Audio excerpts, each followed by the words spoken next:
भीमा कोरेगांव का इतिहास है, ये हमारे सामने जीता जाती हम लोगों को इकट्ठा होने की जरूरत है।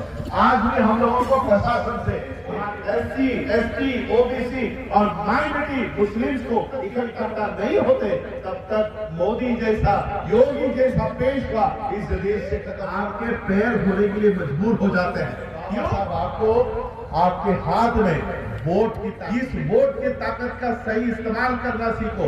जिस दिन आप इस वोट की ताकत का सही इस्तेमाल करना सीख गए, ये मोदी योगी जैसे लोग संसद में और विधानसभा में कभी पहुंचना भारत के लोगों के लिए है। पहला संविधान का पन्ना, we the people of India, हम भारत के लोग। ये संविधान हर उस आदमी के लिए है जो इस देश में हक वंचित है, हर उस आदमी के लिए है जो निहत्ता है, निशाय है, इस हर आदमी के लिए। इस मंच पर SC, ST, OBC, माइनॉरिटी मुस्लिम के लोग यहाँ पर बैठे हुए हैं। अगर इस तरह की दोस्ती, इस तरह की मैत्री अगर आप लोग करो तो ये जो मुखर्जी यहाँ पर बैठा हुआ है, ये जो ब्राह्मण समाज के लोग यहाँ पर बैठे हुए हैं, तो ये भी आपके जूते के फीते खोलने में गर्व जीरे जो अधिकार आपको दिया है 2024 में, इसका सही इस्तेमाल। बीजेपी का बटन इतने जोर से दबाओ कि हर मुसलमान को करंट लगना चाहिए। ये बयान इस देश का होम मिनिस्टर दे रहा है। कौन? जिसके ऊपर भारत के लोगों की सुरक्षा की जिम्मेदारी में बीजेपी को हराने की ताकत रखने वाले हर उस कैंडिडेट का बटन इतने जोर से दबाओ कि अमित शाह को मेंटल करंट जरूर लगे। मनोज कुमार जी अब कोर्ट में बैठकर सिर्फ किसी के झगड़े, किसी को न्याय देने का नहीं, तो समाज को रास्तों के ऊपर उतरकर समाज को न्याय देने का काम भारत की संसद से करेंगे।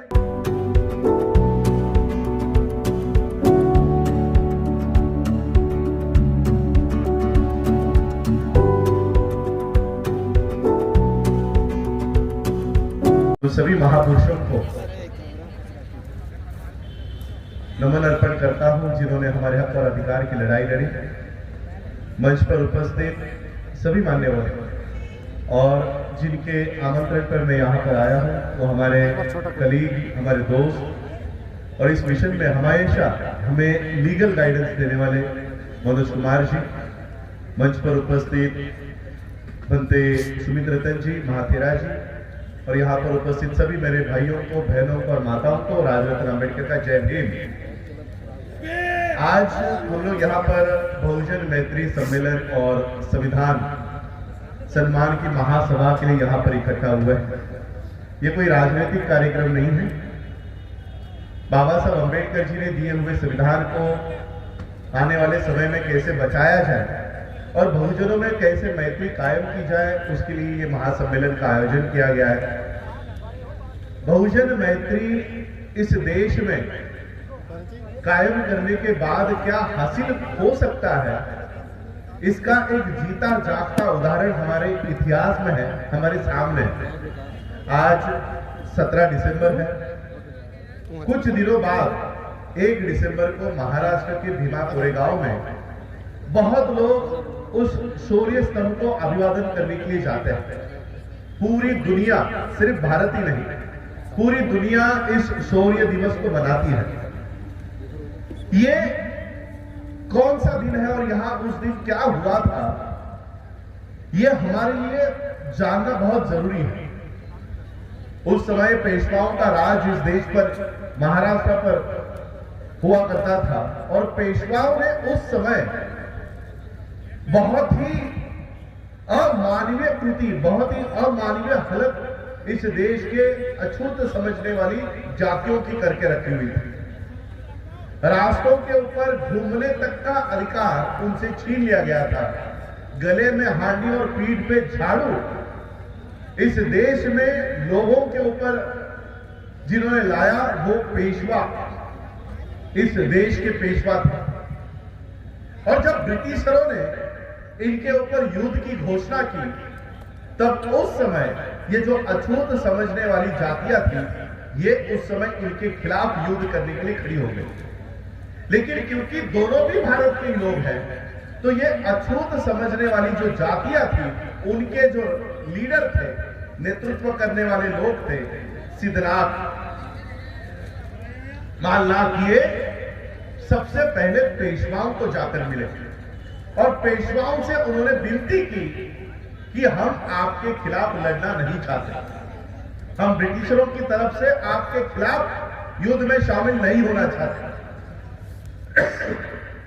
लेकिन अगर आप हमें मानव होने का अधिकार दे दें, हमारे ऊपर जो निर्बंध आप लोगों ने लाए हैं ये अगर हटा दें, इंसान होने की अगर आप हमें वो अधिकार दे दे तो हम आपके खिलाफ युद्ध में खड़े नहीं होंगे।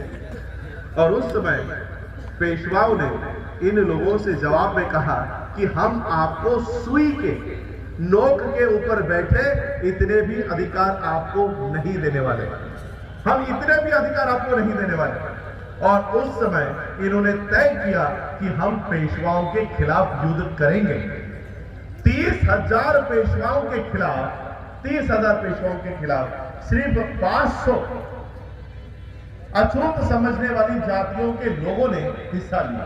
और जब सिद्धनाथ ने ये घोषणा की कि हम पेशवाओं के खिलाफ युद्ध लड़ेंगे, उन 30,000 पेशवाओं में से 2,000 पेशवा वहीं पर भागकर पीछे हट गए कि अगर सिद्धनाथ ये लड़ाई लड़ रहा है तो हमें छोड़ेगा नहीं और इसलिए हम इस युद्ध में भाग नहीं लेंगे। इसलिए 2,000 पेशवा भाग गए। अब 28,000 पेशवा, और वो भी घोड़े पर सवार पेशवा, हथियार रखे हुए पेशवा, और यहां पर सिर्फ 500 जो योद्धा थे उनके पैर में जूते तक नहीं थे। ऐसे लोगों में युद्ध छिड़ा और 31 दिसंबर 1817 के रात को ये युद्ध का प्रारंभ हुआ। पूरी रात भर ये युद्ध भीमाकोरे गांव के नदी के पात्र में ये युद्ध चलता रहा। 28,000 पेशवाओं के खिलाफ सिर्फ 500 अछूत समझने वाली जातियों के लोग लड़े। वो इसलिए नहीं लड़े क्योंकि ब्रिटिशरों को जीतवाना था, वो इसलिए लड़े क्योंकि उनके आत्मसम्मान का ये सवाल था। और आत्मसम्मान के लिए उन्होंने रात भर लड़ाई की और 28,000 पेशवाओं को मार गिराकर पूरे देश से पेशवाई को खत्म कर दिया, पेशवा के राज को खत्म कर दिया। ये उदाहरण है कि इस देश में SC, ST, OBC के लोग अगर इकट्ठा हो जाए, अपनी अपनी जातियों को आत्मसम्मान हासिल करने के लिए इकट्ठा हो जाए, तो 28,000 पेशवाओं को घोड़े पर, हाथी पर तलवार लेकर पेशवा जो थे उनको भी हम हरा सकते हैं। ये उदाहरण है हमारे 1 जनवरी 1818 का जो इतिहास है, भीमाकोरे गांव का इतिहास है, ये हमारे सामने जीता जाता इतिहास है कि अगर हम इकट्ठा हो जाए तो हम पेशवाओं का राज इस देश से खत्म कर सकते हैं। आज भी हम लोगों को इकट्ठा होने की जरूरत है। आज भी हम लोगों को प्रशासन से बाहर निकाल दिया गया है, आज भी मीडिया से बाहर निकाल दिया गया है, जुडिशरी से बाहर निकाल दिया गया है। आज भी एक अघोषित पेशवा राज इस देश में कायम हो चुका है। इस पेशवा राज को अगर खत्म करना है तो इस देश के SC, ST, OBC और माइनॉरिटी मुस्लिम्स को इकट्ठा होना होगा। जब तक ये इकट्ठा नहीं होते तब तक मोदी जैसा, योगी जैसा पेशवा इस देश से खत्म नहीं हो सकता। और इसलिए आप लोगों को इकट्ठा होना होगा। बाबा साहब अम्बेडकर आपको जाते जाते एक बहुत बड़ी ताकत देकर गए। ये जो हवा में उड़ने वाले लोग हैं आज इस देश में कल उस देश में, ये आपके पैर धोने के लिए मजबूर हो जाते हैं। क्यों? क्योंकि बाबा साहब आपको आपके हाथ में वोट की ताकत देकर गए। इस वोट की ताकत का सही इस्तेमाल करना सीखो। जिस दिन आप इस वोट की ताकत का सही इस्तेमाल करना सीख गए, ये मोदी, योगी जैसे लोग संसद में और विधानसभा में कभी पहुंच नहीं पाएंगे। आपका सच्चा प्रतिनिधि आपके लिए वहां पर बैठकर आपके लिए लड़ेगा। ये ताकत बाबा साहब आपके लिए देकर गए। मेरे पास ज्यादा समय नहीं है। जिस तरह से आज मैं ये मंच पर देख रहा हूं, स्वामी अग्निवेश जी के आज अध्यक्षता में संविधान सम्मान की ये महासभा हो रही है। यही संविधान की ताकत है। ये संविधान ना हिंदुओं के लिए है, ना मुसलमानों के लिए है, ना क्रिश्चियनों के लिए है, ना बौद्धों के लिए है। ये संविधान भारत के लोगों के लिए है। पहला संविधान का पन्ना, we the people of India, हम भारत के लोग। ये संविधान हर उस आदमी के लिए है जो इस देश में हक वंचित है, हर उस आदमी के लिए है जो निहत्ता है, निशाय है। इस हर आदमी के लिए ये संविधान है। और सही मायने में आज संविधान का ये महासभा जो यहाँ पर हो रही है, जिस मंच पर आज हम यहाँ पर बैठे हुए हैं, सही मायने में आज इस संविधान का भी सम्मान होते हुए दिखाई दे रहा है। बाबा साहब अम्बेडकर जी का एक प्रसंग आपको बताना चाहूंगा। इसी तरह का मंच बाबा साहब अम्बेडकर जी का लगा हुआ था और मंच पर सभी जाति के, सभी धर्म के लोग वहां पर बैठे हुए थे। ब्राह्मण एक मुखर्जी नाम के भी बाबा साहब के दोस्त हुआ करते थे, वो भी बैठे हुए थे। तो बाबा साहब अपने स्पीच के लिए खड़े हुए और स्पीच में बाबा साहब ने कहा कि जिस तरह से आज इस मंच पर SC, ST, OBC, माइनॉरिटी मुस्लिम के लोग यहाँ पर बैठे हुए हैं, अगर इस तरह की दोस्ती, इस तरह की मैत्री अगर आप लोग करो तो ये जो मुखर्जी यहाँ पर बैठा हुआ है, ये जो ब्राह्मण समाज के लोग यहाँ पर बैठे हुए हैं, तो ये भी आपके जूते के फीते खोलने में गर्व महसूस करेंगे। इतनी ताकत आपके एकता में है, मैत्री में है। और यही मैं आज संदेश आप लोगों को देना चाहता हूँ। SC, ST, OBC, माइनॉरिटी मुस्लिम, क्रिश्चियंस, ये सभी लोग इकट्ठा होकर अगर बाबा साहब ने दिए हुए संविधान को बचाने के लिए आगे आते हैं और बहुजनों में मैत्री कायम करते हैं, तो इस देश का संविधान बचाने की जो मुहिम आज पूरे देश भर में मान्यवर राजेंद्र गौतम जी हो, मान्यवर मनोज कुमार जी हो, इनकी जो मूवमेंट चल रही है, मिशन चल रहा है, इसमें हम कामयाब हो पाएंगे। सिर्फ आप लोगों का साथ इन सब मूवमेंट को आप लोगों को देना होगा, क्योंकि मुझे तुरंत निकलना है। 2:30 पर मुझे यहाँ से निकल जाना चाहिए था, क्योंकि 8 बजे की मेरी फ्लाइट है। इसलिए अधिक मैं आप लोगों को संबोधन नहीं कर पाऊंगा, लेकिन एक उम्मीद मैं आप लोगों से आशा और विश्वास व्यक्त करना चाहूंगा। बाबा साहब अम्बेडकर जी ने जो अधिकार आपको दिया है 2024 में, इसका सही इस्तेमाल करना।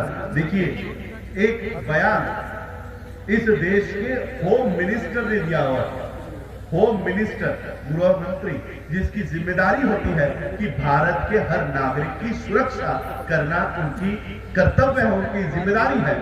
वो एक गृह मंत्री भारत का इलेक्शंस में, दिल्ली के इलेक्शंस में ये बयान देता है कि ईवीएम में बीजेपी का बटन इतने जोर से दबाओ कि हर मुसलमान को करंट लगना चाहिए। ये बयान इस देश का होम मिनिस्टर दे रहा है। कौन? जिसके ऊपर भारत के लोगों की सुरक्षा की जिम्मेदारी है। वो मंत्री, गृह मंत्री, भारत के मुसलमानों को मार डालो या उनको करंट लग जाए, ऐसा कृत्य करो, ऐसा बयान देता है। हम लोग बुद्ध को मानने वाले लोग हैं, बाबा साहब को मानने वाले लोग हैं, इसलिए हम ऐसा बयान नहीं देना चाहते। लेकिन एक बात मैं जरूर बताना चाहूंगा, इस 2024 में बीजेपी को हराने की ताकत रखने वाले हर उस कैंडिडेट का बटन इतने जोर से दबाओ कि अमित शाह को मेंटल करंट जरूर लगना चाहिए कि ये क्या हो गया। ये बीजेपी को देखो, क्योंकि धीरे धीरे ये भारत के संविधान को हटाकर राजदंड, जिसे सेंगोल इस देश में बुलाया जा रहा है, अब संविधान के दायरे में काम नहीं होगा। काम किससे होगा? राजदंड से होगा। अब राजा का राजदंड भारत में आ चुका है और संसद में ब्राह्मणों द्वारा उसको प्रस्तावित कर दिया गया है। आने वाले 2024 के बाद भारत में भारत का संविधान नहीं तो इस राजदंड के माध्यम से काम होगा। इस राजदंड को फिर से उनके सर पर मारकर संसद से बाहर निकालने की जिम्मेदारी भारत के हर नागरिक की है, भारत के हर धर्म के लोगों की है, और इसको फिर से संसद से बाहर निकालने का काम भी हम लोगों को करना होगा। यही आशा और विश्वास में भारत के लोगों से व्यक्त करता हूं कि आने वाले समय में वो अपने वोट के अधिकार का सही इस्तेमाल करें। मैं तो यही चाहता हूं, मुझे अभी भी पता नहीं है कि ये राजनीतिक कार्यक्रम है या नहीं है, लेकिन अगर तहे दिल से ये राजनीति में इसका रूपांतर होता है तो मुझे खुशी होगी कि मनोज कुमार जैसे जज अगर इस प्रांत के कैंडिडेट के माध्यम से आप लोगों के सामने आते हैं तो बहुत इस प्रांत के लोगों के लिए ये एक अच्छी घटना होगी। मैं मनोज कुमार जी को भी एक बाबा साहब का किस्सा बताना चाहता हूँ कि मैंने अभी सुना कि वो अपनी जज पद का भी इस्तीफा देने के लिए तैयार हो गए। जज पद का इस्तीफा दे रहे हैं। बाबा साहब अम्बेडकर जी को जज पद की, जज पोस्ट की अपॉइंटमेंट आई, सिलेक्शन हुआ। बाबा साहब अम्बेडकर जी का एक स्पीच है। बाबा साहब कहते हैं, ये मुसीबत कौन अपने गले में पाल के लेगा? सुबह 10 से 5 बजे तक अगर कोर्ट के रूम में बैठा रहा तो मैं मेरे समाज की लड़ाई कब लड़ूंगा? आप अगर मनोज कुमार जी इस जज पद को ठुकराकर समाज की लड़ाई लड़ने के लिए उतर रहे हैं तो हमें उनका स्वागत करना चाहिए कि जज मनोज कुमार जी अब कोर्ट में बैठकर सिर्फ किसी के झगड़े, किसी को न्याय देने का नहीं, तो समाज को रास्तों के ऊपर उतरकर समाज को न्याय देने का काम भारत की संसद से करेंगे। ये काम बहुत सराहनीय है। मैं उनकी भी तारीफ करता हूं कि अगर ये स्टेप वो उठाते हैं तो मैं उनके तहे दिल से स्वागत करता हूं। बाबा साहब के परिवार के सदस्य होने के नाते मैं उनके स्टेप का जरूर स्वागत करूंगा कि बाबा साहब के मिशन पे वो यहाँ पर आए। मैं आप लोगों का आभार व्यक्त करता हूं कि आपके समय में से आप लोगों ने मुझे समय निकाल के दिया, आप लोगों ने भी मुझे सुना, उसके लिए आप सभी लोगों का आभार व्यक्त करता हूं और अपनी वाणी को यही विराम देता हूं। आप लोगों ने मुझे सुना, उसके लिए धन्यवाद, आभार। जय भीम, नमो बुद्धाय, जय भारत, जय संविधान, जय